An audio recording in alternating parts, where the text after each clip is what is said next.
the Engine Builder Show. For our topic today, Gabe will be sharing with us how to scale your traffic when your niche feels like it's drying up. It's time to water the drying fields, guys. All right, thank you everybody for tuning in and enjoy the show.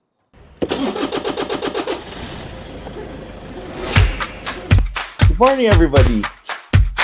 There was always a ton to learn.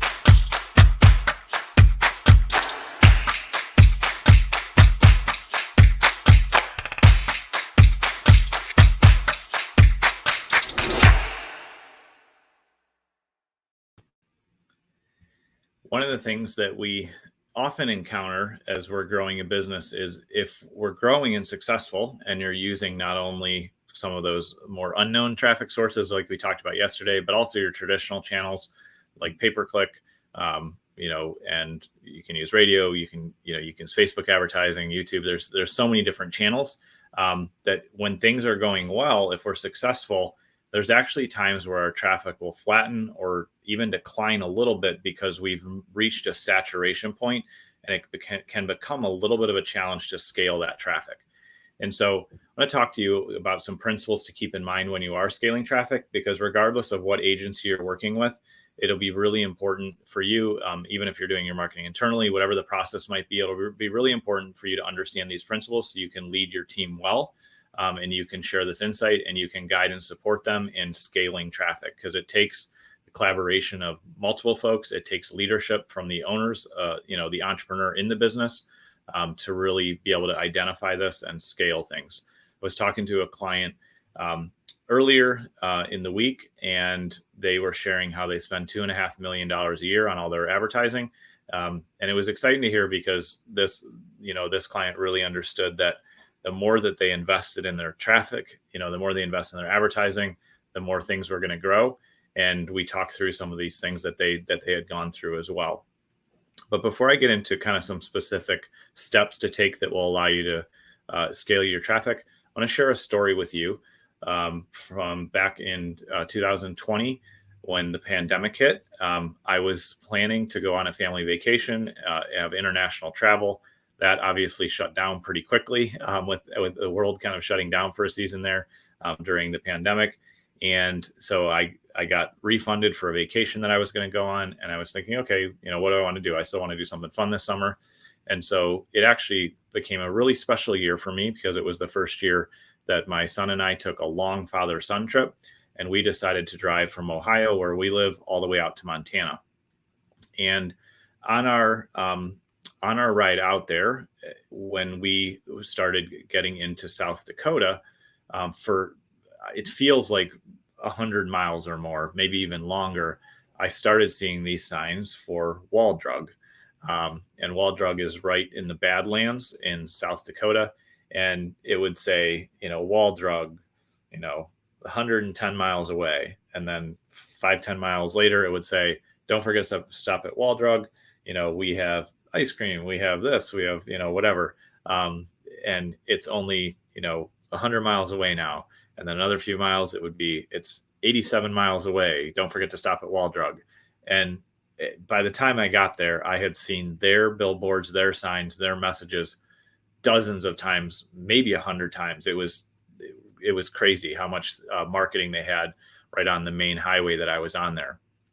And it reminded me of how I'm sure when they probably started out, they probably just had signs local to them, and they were drawing people in that saw it when they were close enough to wall drug, and they're like, oh, we should stop there.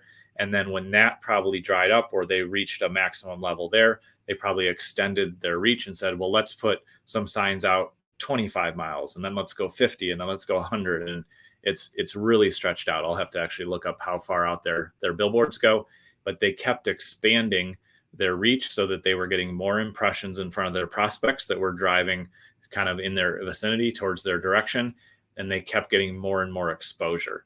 And that same principle, that concept, is what we want to keep in mind as we scale traffic, because at first we launch a great offer, things are working well, you're getting leads, you're getting, input, but eventually you're going to either reach a steady flow that you can't increase with just that existing focus, or like I said, you might have a little bit of a downturn because depending on your sales cycle, how much your product or service is, what you're putting out there, you may have reached some level of saturation in the existing market, and that's where things get a little flat or decline.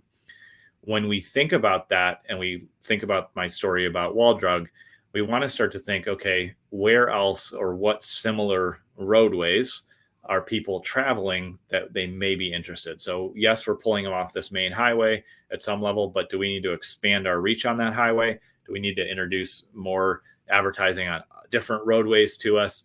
When you think about that process, you want to start to look from a technical standpoint of looking at more broad search terms. Because when you expand broad search terms and you start to get impressions in front of people that haven't heard of you before, that will give you brand presence. And when their need, their pain, their challenge comes up, you will be able to own that brand space, and they'll go, oh, I've heard of that company. I want to work with them. And so going higher up in the marketing funnel, so to speak, at that broad level awareness is definitely a good thing to explore. Additionally, you want to think through your product and service and do a lot of surveys, conversations, and just really digging deep with your existing customer base and figure out, okay, I know my customers like to go to Wall Drug. We'll keep using them as the example and getting all the touristy stuff and getting all those supplies. But what about the people that are just driving straight to the Badlands because they want to see the Badlands? Their interest is there. How do I pull them over? So similarly with your product, if you're selling something, as an example, a friend of mine owns a supplement company. They started out with selling some different supplements, and then they were into collagen, and they changed the collagen from a powder to they created little like on the go sticks to take when you're traveling. So that expanded the usage of their product and expanded kind of what they could scale. But then they also said, okay, what other health products do people need? What else can we serve them with? So they came up with face creams and natural toothpaste. And they kept expanding. Okay, if somebody's interested in their health and beauty and well-being in this space, what other things can we deliver to them? So that's one way to expand your traffic. You can also find ways to target people if they're buying, a special face cream or a special, self-care product. You can market to the people that are interested in that because they're also likely interested in what you offer. So you can expand a product line or service, which has some pretty heavy capital investment and time investment. That's an option, and it will help you scale traffic because you'll be able to reach them with more of the product. But you can also just go out and advertise your existing product or service to people that are looking for other things, but would likely also be interested in what you have. So that's a great way to expand search, expand brand impressions, and get broader terms out there. So you're getting more people at the top of the funnel, and they will sift down over time into the bottom of your funnel where they're ready to make that purchase decision and they're ready to have that conversation. So that's the first thing that will definitely help you scale traffic. The second thing, which takes time to develop and is well worth the time and the investment, is to find partners who are willing to share revenue with you and will send to their email list. And we'll talk about you on their social as well. But specifically, I always look for people that can send to their own email list that they're managing well. It's a targeted list. They have really responsive lists, and they've done similar promotions before. I remember a few years ago, I was working with a client, and they had 3 or 4 partners that combined had about 4 million names on their email lists. So they were really big lists. And when they wanted to send an offer out, they would send it through these partners. The partner would customize the messaging. It would be coming from the partner, so it's really warm and accepted by their audience. And I saw them drive significant traffic with, in a sense, a click of a button after preparing and getting ready to send that campaign. And that drove really warm traffic, not hot traffic because it wasn't owned by our client, but they were introduced in such a warm, friendly way that they were able to, generate significant traffic from that. So building those relationships, being willing to pay as much as you can up front to the partner, so they're getting a big chunk of that revenue share, is a great way to really drive results and drive traffic that can scale the business. It'll open up more audiences. You get more people on your list. Like we talked yesterday, having a high quality email list is a huge part of growing and scaling your traffic. The third thing to look at as you're looking to scale traffic is really explore and ask yourself, what new traffic channels should I put in place? Whether it's traditional media like radio, TV, and direct mail, because those drive really targeted high quality traffic. Or, what other social channels should we be advertising? What other direct buys? You can buy directly on a lot of big sites and have your banners and ads there. There's ways to just expand the channels that you're on so that you can reach more of your ideal customer. And so if you've been in the position where I have been in the past, where just unfortunately I was in a little bit of a closed-minded space and thought, well, I can only scale this on Facebook. That's a great way to have a business die, is when you have one traffic source that's really serving all your leads. When you start to expand your mindset and just be creative and brainstorm and think, where are all the other channels that I can bring in? When you add in those additional channels, that's when you can scale traffic. So those are just three things to keep in mind. In the reach with broader search terms, with related searches, and potentially expanding product line if that makes sense from an investment standpoint. Second thing is find great partners to do revenue share deals with, where they will mail their responsive list.